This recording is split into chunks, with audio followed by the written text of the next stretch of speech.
রাসূলের রওজা মুবারকে জানাই লাখ সালাম।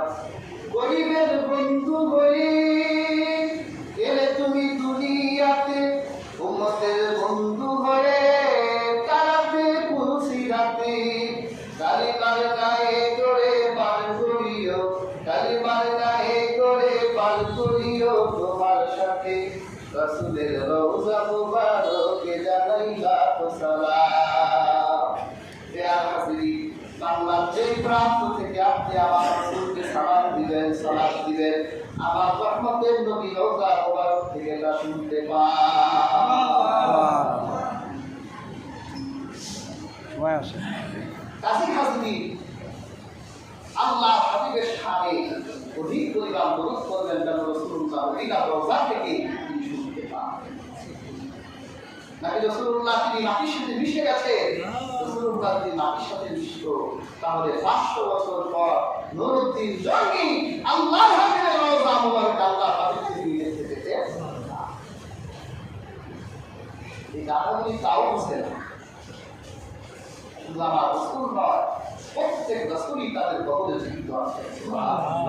শুধু নবীর আমার আল্লাহ কুরআন সাক্ষী, যারা আল্লাহর রাহে শহীদ হয় কবরে আল্লাহ তাদের রিজিক পাঠান, তারা কবরে খায়। সুবহানাল্লাহ। তাহলে অধিক পরিমাণ রাসূলুল্লাহ শানে দরুদ করবে। মদিনা মুনাওয়ারায় আল্লাহর হাবিব আমাদের দরুদগুলি শুনতে পাচ্ছেন। সুবহানাল্লাহ। প্রিয় হাজিরিন, তাহলে আমরা মদিনাকে ভালোবাসি কেন? মদিনার বুকে ঘুমিয়ে আছেন রহমাতুল্লিল আলামিন। প্রিয় হাজিরিন, আমরা মদিনাকে ভালোবাসি কারণ মদিনার বুকে আল্লাহর হাবিবের হাতে ধরা এক মসজিদ আছে, মসজিদুন নববী।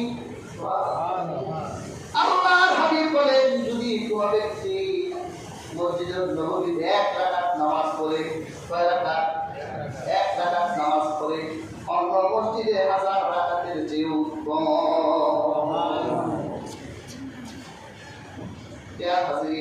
আল্লাহ হাবিব যখন মদিনায় গেলেন, মদিনায় যাওয়ার পর আল্লাহর হাবিব নামাজের জন্য একটা মসজিদ বানাবেন।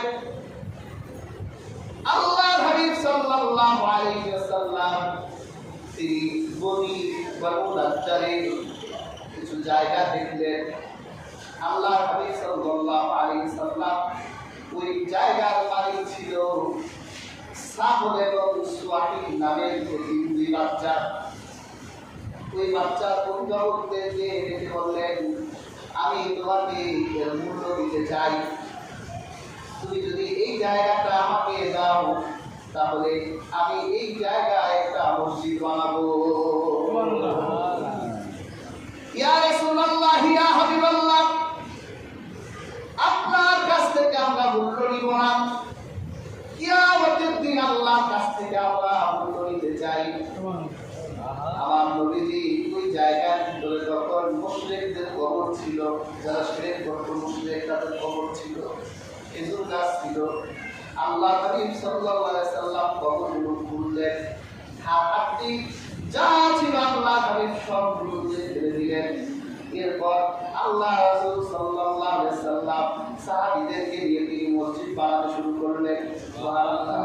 যখন মসজিদের মেঝে বানানো হয়ে গেল, ছাউনি বানানো হয়ে এমন সময় হযরত জিবরীল গেলেন, ইয়া রাসূলুল্লাহ, ইয়া হাবিবাল্লাহ, আপনি ছাউনি বানাবেন। হযরত মুসা নবী যেরকম ছাউনি বানিয়েছিল, আপনার ভাই মুসা নবী ছাউনির মতো ছাউনি বানাবেন। আল্লাহর হাবিব বললেন, সাহাবীরা, আমার ভাই হযরত মুসা ছাউনির মতো ছাউনি বানাও। ইয়া রাসূলুল্লাহ, মুসা ছাউনি যেমন ছিল, আল্লাহ রাসূল বলেন, হযরত মুসা নবীর ছাউনি ছিল সেরকম দ্রুত, তখন ওই ছাদটার মাথার সাথে স্পর্শ লাগতো, তার মাথায় লাগতো ছাদ। ওইরকম বানাও। ইয়া হাজিরিন, খেজুর পাতা দিয়ে আর লতা পাতা দিয়ে মসজিদুন নববী আল্লাহর হাবিবের হাতে গড়া মসজিদের ছাদ হয়ে গেল। সুবহানাল্লাহ। জিবরীল দাঁড়িয়ে রইলেন, চারদিকে পাথর বসানো হলো। আল্লাহর হাবিবের একজন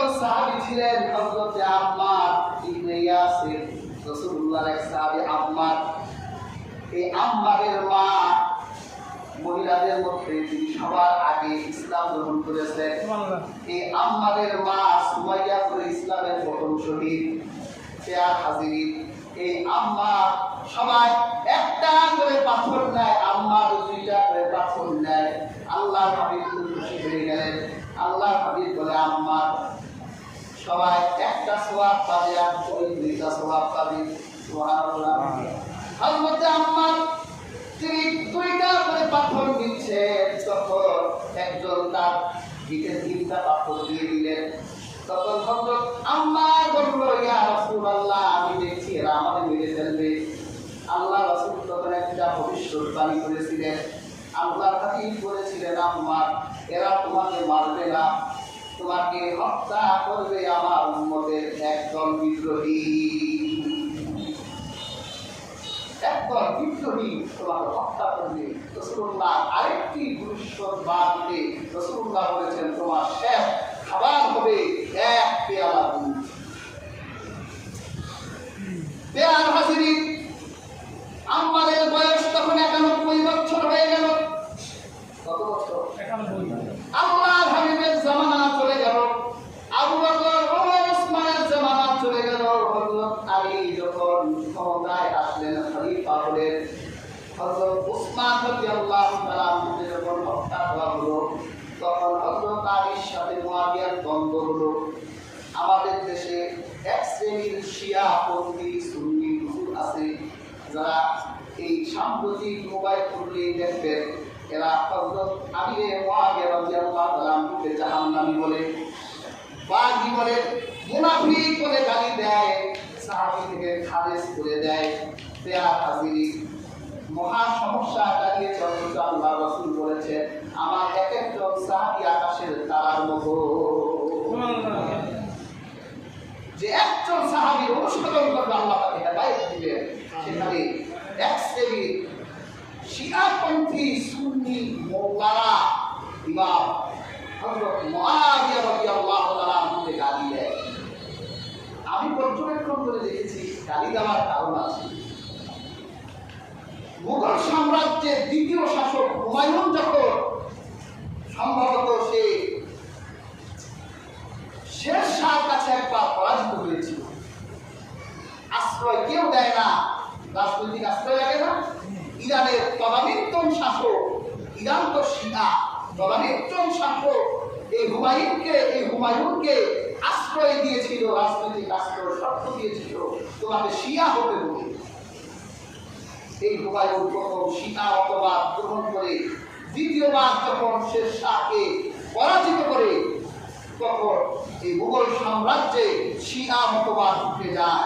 মুঘল এই হুমায়ুনের সন্তান আকবর হচ্ছে পৃথিবীর সবচেয়ে বড় শিয়া, আর তার দুইজন হুজুর ছিল, মোল্লা ফয়জি, আরেকটা হচ্ছে আবুল ফজল আইনে আকবরীর লেখক। এই দুইটা ছিল শিয়া মোল্লা। এদের হাত ধরে শিয়া মতবাদ এই পৃথিবীতে, এই উপমহাদেশে ছড়িয়ে পড়েছিল। এই জন্য আপনারা ঢাকা শহরে দেখবেন ইমাম বাড়া এরা বানায় আগের দিনের রাজা বাদশাদের, কারণ আগের দিনের মুঘল সাম্রাজ্যের বেশিরভাগ রাজা বাদশারাই ছিল শিয়া। বিশাল সিন্ধুর লেখক মীর মোশাররফ হোসেন, এই লোকটা ছিল শিয়া। এই শিয়া মতবাদের সাথে আমরা থাকতে থাকতে আমাদের অনেক হুজুররা এখন শিয়া হয়ে গেছে। হযরত মুআবিয়া রাদিয়াল্লাহু তাআলা আনহুকে গালি দেয়। পেয়ার হাজিরিন, এই সিফিনের যুদ্ধের সময় মুআবিয়া রাদিয়াল্লাহু তাআলা আনহুর সাথে হযরত আলীর যে দ্বন্দ্ব ছিল, আপনি আল বিদায়া ওয়ান নিহায়া পড়ুন।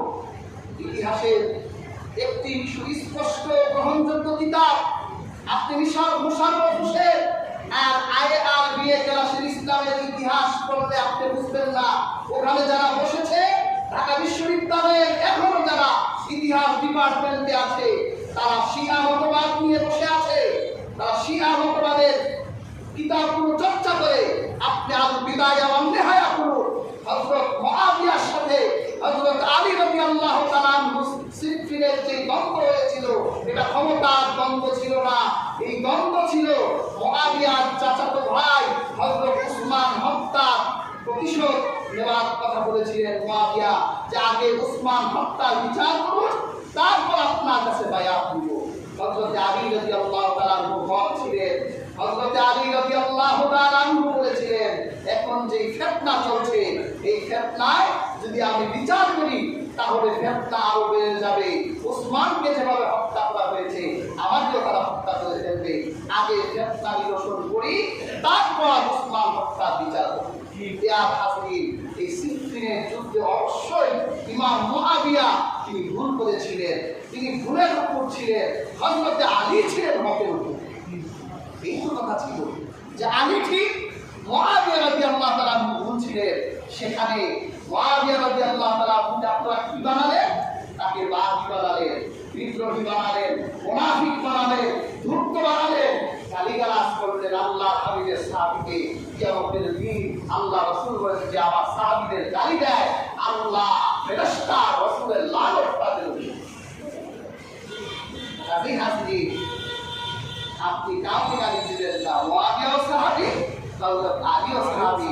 তবে মনে রাখতে হবে আলী রাদিয়াল্লাহু তাআলার যে মর্যাদা ইমাম মুআবিয়া রাদিয়াল্লাহু তাআলা তার ধারে কাছেও নাই। কথা শেষ, এখানেই থাকবো।